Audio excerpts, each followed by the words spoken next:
Thank you very much. I stood up here 12 months ago and I told you what we were planning to do, and I'm pleased to say that we've achieved everything we targeted, and we delivered our first project on time and within budget. And what I'd like to explain later today is our Stage 2 project and how we intend to deliver value by delivering that. We're listed on the ASX. Our market capitalisation is $90 million and we're well funded. We've got $13 million of cash and we've got positive cash flow coming from our first stage project. Importantly, the founders and directors of the company are significant shareholders, and because of that, we're very, very focused on cutting costs and driving value in the business to drive the share price. We've been listed now for just coming up 3 years. In terms of the last 12 months, when I stood here a year ago, we were trading at 20 cents. We've been as high as 42. We're currently 29. And I think this year is all about delivering Stage 2. And by doing so, we believe we're at the start of the journey and have the potential to significantly drive value from this point forward. Our business is all about renewable energy generation and energy storage, and we're developing one site in North Queensland in 3 stages. The first stage is a 50 megawatt solar farm. That was the project we built last year on time and under budget, and that's now generating cash flow for the business. That project's benefited by a long-term contract with the Queensland Government, which underpins the cash flows for the next 20 years. Our second stage is shovel ready. It's a large project. It's an integrated pump storage hydro project with more solar. I'll explain later what pump storage hydro is, but in essence, it's a giant water battery, a very efficient way to store energy on a grid scale. Our third project is a wind project. It's about 10 kilometres from our main site, and that project's going through the feasibility and has the potential to deliver the holy grail of renewables, which is the integration of wind, solar and hydro to deliver baseload renewables into the grid. In terms of our location, we're in North Queensland. This particular site was chosen because it was once a very large gold mine, and what we sought to do was leverage all of the infrastructure left behind from that gold mine and use it for renewable energy. But in doing so, build these projects at a fraction of the cost they would otherwise cost to build. So the location you can see is blessed by a stunning solar resource, in fact the best in the country of any project that's connected to the grid via transmission. But the mine that was left behind has gifted us a transmission line, a substation, a fully permitted site, a workers' accommodation camp, an airstrip, and 2 enormous holes in the ground, which is very handy for our hydro project. So the combination of those assets which we acquired for $1 have the potential to save $500 million in capital cost, and we expect part of that value to flow through to shareholders over time as we realise this project. This is a little mud map of what we're building.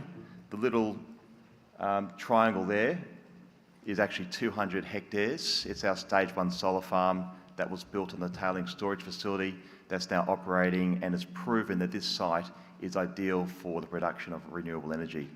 Our Stage 2 project is the hydro, which is these 2 enormous mine pits, integrated with a massive solar farm, which is 4 kilometres by 3 kilometres when built. So that truly is a massive solar farm that will drive the power we need for the hydro to make the dispatchable, reliable energy.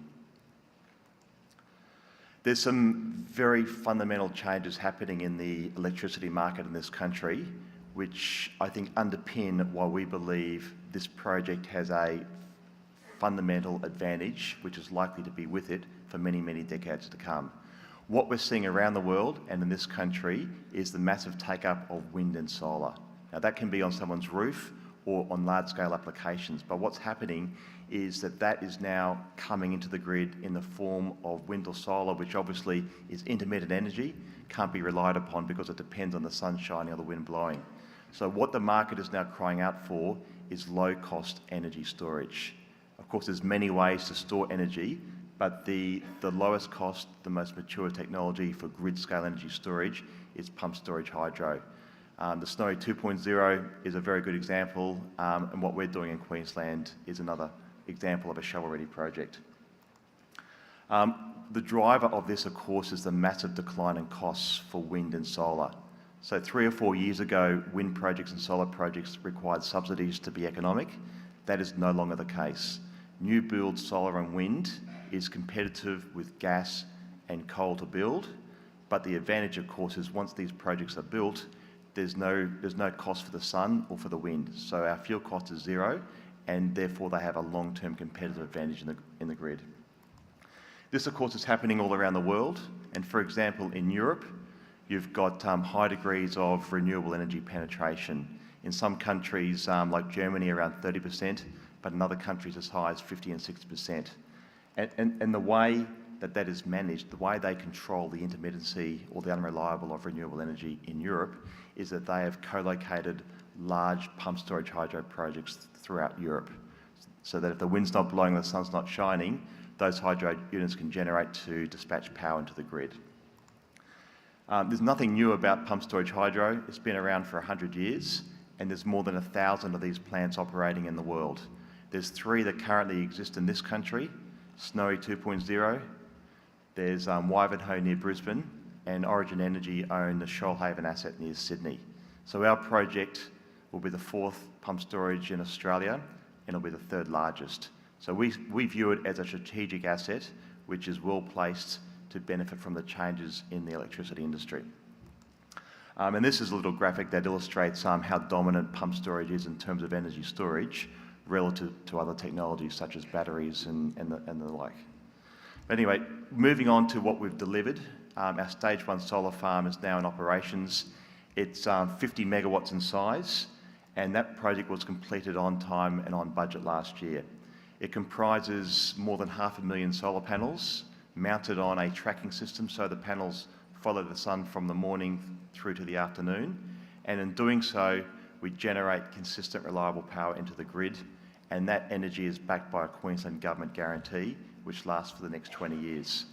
When we were planning this project, we wanted to have a low-cost project development, so we deliberately went with Tier 1 panel suppliers, Tier 1 inverters. So those suppliers came from Germany in the case of the inverters, or America in the case of the panels, and we did so because we wanted to have reputable companies with long track records, essentially the blue chip companies in their field, so that we had warranties that underpin the reliable performance of this project for at least the next 10 years. In terms of revenue, these numbers will be too small for you to see, I imagine, but we started generating in December last year, generated just under $500,000. We're now ramping this project up to the point where it generates $1.6 million of revenue per month. And of course, with a solar farm, the operating costs are very, very low. So the vast majority of that $1.6 million every month drops to the bottom line before obviously servicing interest costs and debt costs. Now let me talk to you about our pump storage hydro project. I explained it's a giant water battery. It's nothing more than a giant water battery, but this video will help explain what we're planning to do. The Kidston Pumped Storage Hydro Project, K2H, utilises an abandoned gold mine which was filled with water during rehabilitation. By building an underground tunnel and reversible turbine generator system, the 2 pits will act as the upper and lower reservoirs. K2H will be co-located with a 270 megawatt solar project, K2S. During the day, electricity generated from K2S will pump water from the lower to the upper reservoir. During the morning and evening peak periods, water will be released from the upper to the lower reservoir, generating dispatchable electricity. Each evening, grid power will also be used to pump the water into the upper reservoir. This process can be repeated each day, storing electricity in order to dispatch during peak demand periods. Okay, so the technology's been around for more than 100 years. There's a clear requirement to build more low-cost energy storage in the Australian market. Our project is now shovel-ready. So we completed the feasibility study last year. We're now at the point where we're finalising the contracts with the builders and we're finalising the funding arrangements. So we believe this is a very, very exciting time for the company, and by getting this project financed and with construction commencing next year, we believe that's the strong potential to have the shares in the company substantially re-rated. Just like with the solar farm, we've deliberately decided to go with tier one builders and suppliers. So we've gone with a major European turbine supplier. We've also gone with two major Australian construction companies. Each of those companies will provide us with a fixed price contract so that they will be responsible for any cost overruns, and we as Genex shareholders will not have to put a hand in our pocket to fund any time delays or cost overruns. I did allude in that video that this project is integrated with an expanded solar farm. We've received approval from the government to develop a further 270 megawatts. Essentially, it's exactly the same as what we built on stage one. It's more of the same. We're going to use the same panels and the same builder, and that project is also slated for funding later this year with construction to commence next year. Whenever we finance these projects, we seek to enter into long-term revenue offtake arrangements. So what we're negotiating now is a long-term contract with a major energy utility, which will guarantee the revenues to the company over the next 10 or so years. We'd expect to finalise an arrangement like that in the next couple of months, and that will be the key contract which underpins our finance and most likely going to be a key driver to our share price going forward. We're also lucky that this particular part in Queensland has a very good wind resource, and about 10 kilometres from our site we've secured a 21-kilometre ridge line which we're currently testing for the suitability to develop a wind farm. And if that wind resource proves up, and the anecdotal evidence is extremely strong that it will do so, we will achieve the holy grail of renewables, which is the integration of three technologies being wind energy, solar energy and hydro. And of course, if the wind's not blowing, the sun may be shining, but if the sun's not shining and the wind's not blowing, we can utilise the hydro pump storage asset to generate, and in doing so we can generate 24/7 renewable energy. And in doing so, that achieves the holy grail of renewables in this country, which is why the government has been very keen to fund this. So the government, both in Queensland and Canberra, have been working with us to accelerate the development of this project. But before I talk about that, the timelines are something which I'm very, very focused on. I'm conscious that if we're to make money for shareholders, we need to deliver projects on time and within budget.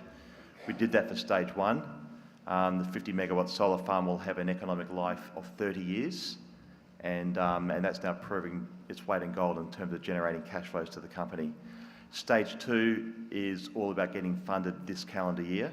There's some major milestones to be achieved to do so, but we're planning to commence construction early next year. So the solar part of that has an 18-month build, and the hydro component of that has a 3-year build.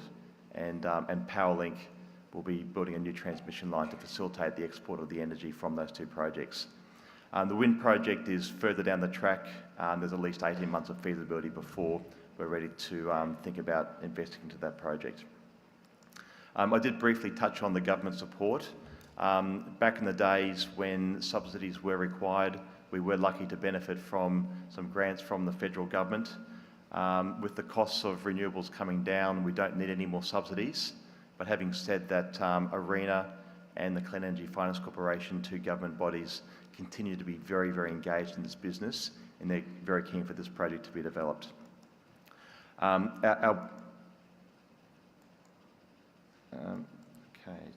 So our board, we've got a very strong board. Our chairman is also the chairman of the largest electricity generator in Queensland, and our recently appointed non-executive director, Teresa Dyson, is on the board of the largest Queensland energy retailer. So we have a very strong presence in this state. We've got a very strong management team that are delivering these projects, and the two founders, Michael Addison and myself, have significant skin in the game, and we're absolutely committed to delivering this project for our shareholders. Thank you very much.